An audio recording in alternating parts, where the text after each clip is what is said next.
Good morning बच्चों, मैं अभिषेक मिश्र, PGT chemistry 12th class के लिए। उम्मीद है कि आप लोग कोरोना से सुरक्षित होंगे, अपने आप को सोशल डिस्टेंसिंग का पालन कर रहे होंगे, मास्क का उपयोग कर रहे होंगे। आप सब जानते हैं कि हमने ऑर्गेनिक केमिस्ट्री में फर्स्ट 2 चैप्टर कंप्लीट कर दिए हैं। उनसे रिलेटेड कन्वर्जन का भी टॉपिक उसका भी वीडियो हम अपलोड कर चुके हैं। उम्मीद है कि आप लोग उस वीडियो को देखकर अपने आप को केमिस्ट्री में कंफर्टेबल महसूस करेंगे। आज हम एक नया टॉपिक लेकर आपके सामने आ रहे हैं, जो हमारा लास्ट चैप्टर है, पॉलीमर। पॉलीमर में एग्जैक्टली मैं बोलूं तो 17 केमिकल रिएक्शन जिसमें मोनोमर से पॉलीमर बनाया जाता है। पॉलीमर स्पेशली होता क्या है? एग्जाम्पल के लिए अगर हम इस रूम का, कमरे का या क्लास का एनालिसिस करें तो ये जो पूरी क्लास है वो पॉलीमर है और इसकी जो एक ईंट है वो आपका मोनोमर है। यानी पॉलीमर जब कोई सिंपल यूनिट बार बार रिपीट होके एक बड़ी सी कॉम्प्लेक्स यूनिट बनाता है तो that complex unit is said to be polymer, and the smallest structural unit जिसके बार बार रिपीटिशन से पॉलीमर बना है that unit is called monomer. The process of formation of polymer from repeated units of monomer is called polymerization. Polymerization एक reaction है जिसमें monomer के रिपीट होने से पॉलीमर बन जाता है। हम अपने बॉडी की बात करें तो सेल आपका मोनोमर है और हमारी पूरी बॉडी पॉलीमर। समझिए इस चीज को। तो इस तरह से अपने आप को पॉलीमर को समझ सकते हैं आपकी कौन कौन सा होता है।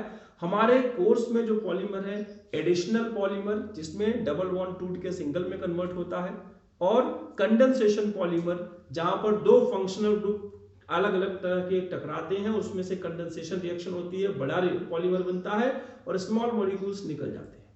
उसका जिक्र हम अगली क्लास में करेंगे। आज हम सिर्फ एडिशनल पॉलीमर्स की रिएक्शन बताना चाहते हैं।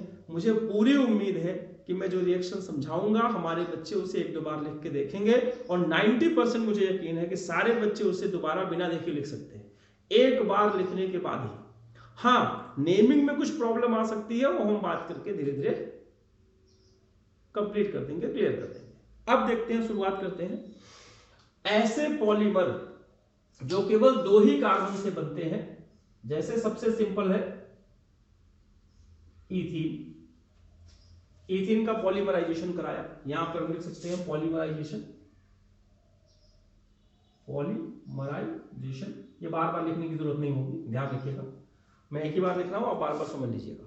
तो यहां पर सिंपली होता क्या है, एन का मतलब 100, 1000, लैक्स, जितना भी आप लेना चाहें। तो यहां पर ये बॉन्ड टूट के सिंगल हो जाता है और ये आपका एन यहां पर आ जाता है। This one is called polymer.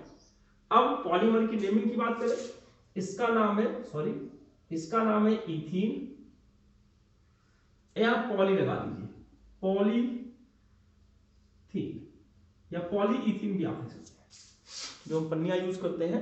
और ये पॉलीमर पॉलीथीन 2 तरह का होता है, एक लो डेंसिटी पॉलीमर, एक हाई डेंसिटी पॉलीमर। याद करिए, लो डेंसिटी पॉलीमर्स जो सब्जी लेते हैं जिस थैली में पतला सा प्लास्टिक होता है, हाई डेंसिटी पॉलीमर जिसमें हम कपड़ा वगैरह लेके आते हैं, मतलब मोटा सा पॉलीथीन, तो इसे बोलते हैं एलडीपी और हाई। 2 कैटेगरी में होता है, उन दोनों के प्रिपरेशन की कंडीशन में थोड़ा डिफरेंस है, लो डेंसिटी पॉलीमर और हाई डेंसिटी पॉलीमर। इनके यूजेस आप बाद में देखिएगा। आज का मेरा टारगेट है कि आपको रिएक्शन पता चल जाए। रिएक्शन नंबर 2, अगर इस मोनोमर से एक H हटा के C लगा दिया जाए, Cl लगा दिया जाए, आपने फर्स्ट चैप्टर ऑर्गेनिक केमिस्ट्री का पढ़ा है, इसे हम विनाइल क्लोराइड कहते हैं।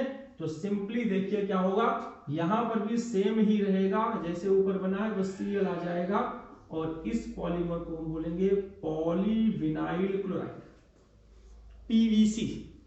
P for poly, V for vinyl, C for chloride. तो ये उम्मीद है कि आपको ये चीज समझ में आ रही होगी कि हम उसको कैसे समझ सकते हैं, कैसे कर सकते हैं। नंबर 3, अगर इस Cl को हटा के यहां पर Cn लगा दिया जाए, इसे बोलते हैं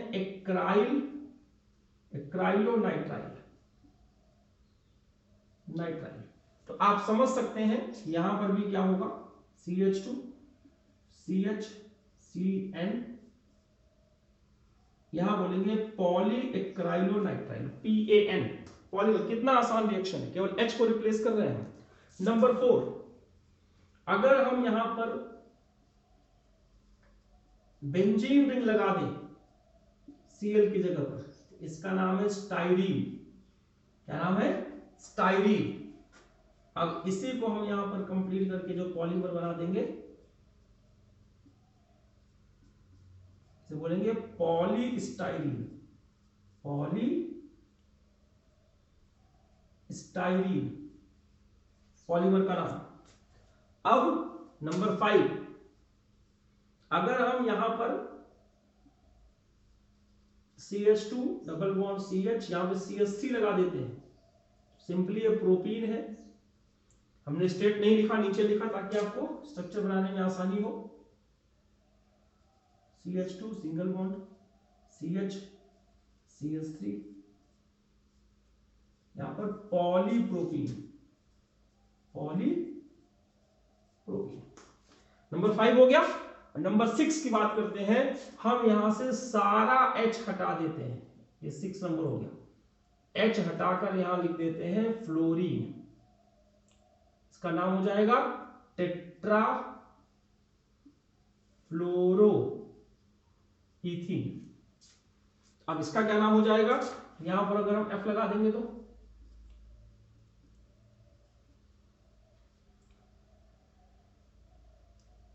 पॉली टेट्रा फ्लोरो इथीन, PTFE।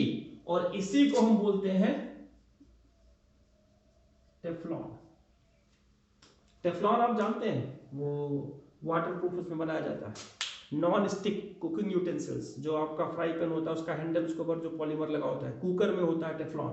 तो ये आप समझ सकते हैं 6 रिएक्शंस तो आपको ऐसे याद हो गई होंगी। इथीन से शुरुआत करिए, फिर H हटा के Cl लगाइए, Cl हटा के Cn लगाइए, Cn हटा के बेंजीन रिंग लगाइए, बेंजीन रिंग हटा के CH3 लगाइए, और सारे हाइड्रोजन को हटा के फ्लोरीन लगा दीजिए। तो ये 6 केमिकल रिएक्शन, मुझे पूरी उम्मीद है कि आपको ये बात समझ में आ रही होगी।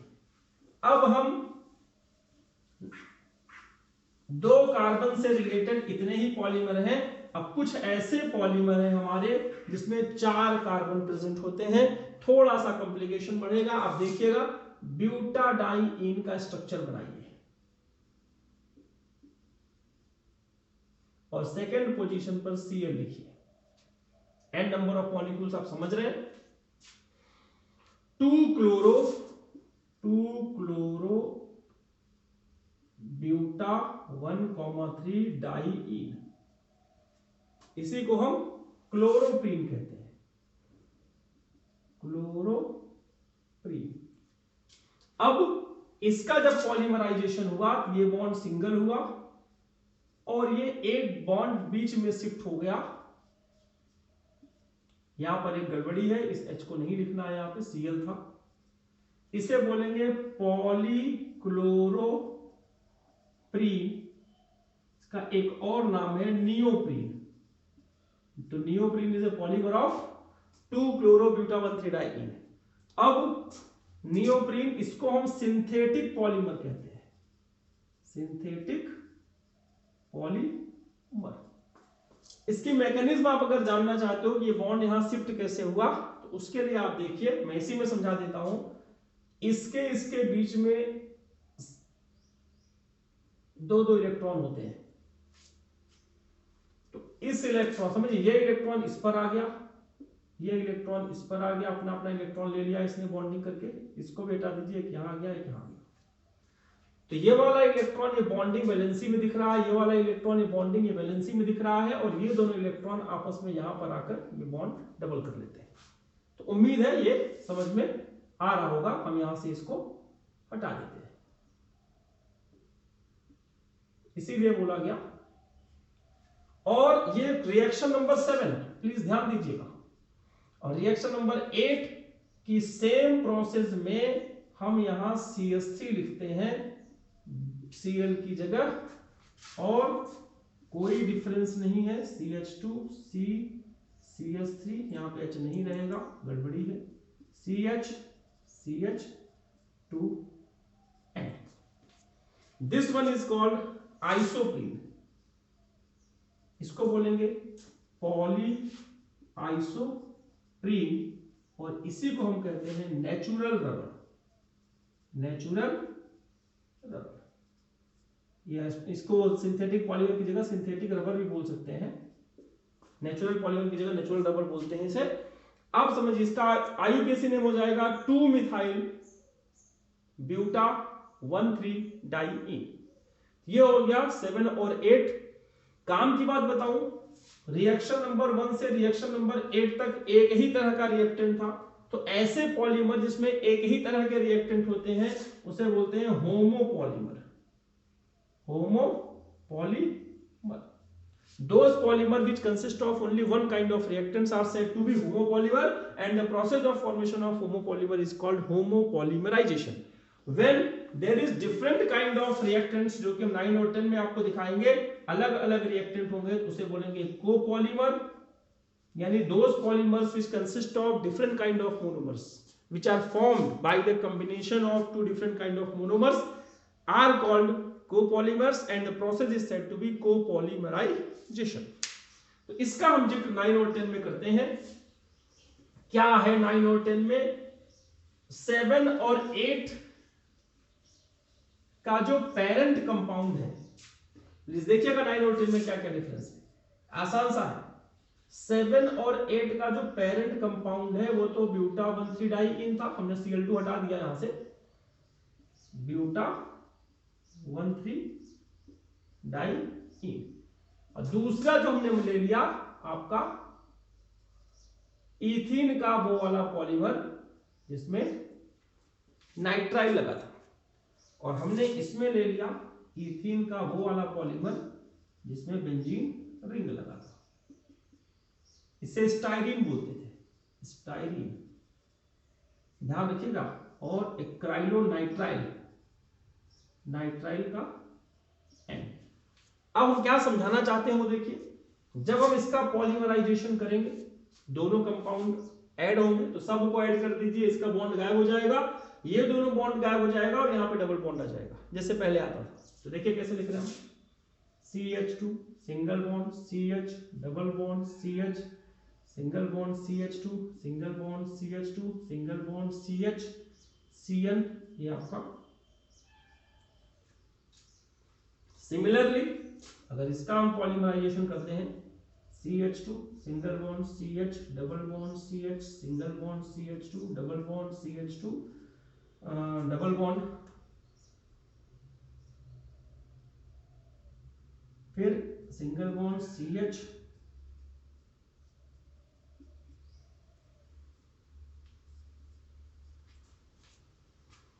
1 2 3 4 5 6, 1 2 3 4 5 6, 6 कार्बन एटम प्रेजेंट है, एन यहां पर, ये दोनों एन की वैल्यू सेम है, अलग अलग नहीं हो सकती। अब इसका नाम देखिए, इसे बोलते हैं buna N, N for nitrile, ये देख रहे हैं पहली स्पेलिंग। उसी तरीके से इसकी बताइएगा Buena S, S for styrene, styrene का पहली स्पेलिंग एस। तो ये कंप्लीट एडिशन पॉलीमर्स की रिएक्शंस थी जो हमने आपको समझाई। आप इसका नोट्स बनाइएगा, नोट्स में क्या लिखेंगे, प्रिपेयर नोट्स, ये आपका होमवर्क है। नोट्स में क्या लिखेंगे, पॉलीमर की डेफिनेशन क्या है, मोनोमर की डेफिनेशन क्या है, पॉलीमराइजेशन क्या होता है, पॉलीमराइजेशन क्या होता है, एडिशन पॉलीमराइजेशन क्या होता है। ये एडिशन पॉलीमराइजेशन की सारी एग्जांपल थे। और एडिशन पॉलीमराइजेशन के बाद आपका होमोपॉलीमर क्या होता है, कोपॉलीमर क्या होता है, इन सब का कोपॉलीमराइजेशन क्या होता है, उनके एग्जांपल क्या होते हैं, और ये जो 10 पॉलीमर हमने बताए इनकी रिएक्शंस विद यूज, कम से कम एक एक यूज, दो यूज आपका सबको पता हो तो आप कर सकते हैं, ये आपका होमवर्क रहेगा। इतना करने के बाद अगली एक और क्लास लेंगे जिसमें हम कंडेंसेशन पॉलीमराइजेशन बताएंगे, उसके बाद ये लेसन आपका कंप्लीट हो जाएगा। छोटा सा लेसन है 2-3 क्लास का, तो उम्मीद है कि आपको ये क्लास समझ में आई होगी। आप इसकी प्रैक्टिस करिए, जो डाउट हो आप हमसे व्हाट्सएप ग्रुप पे बात कर सकते हैं। और आज की क्लास यहीं पर खत्म करते हैं, आपकी स्वस्थ कामना, मंगल कामना करते हुए। और बाकी अगली क्लास में। धन्यवाद।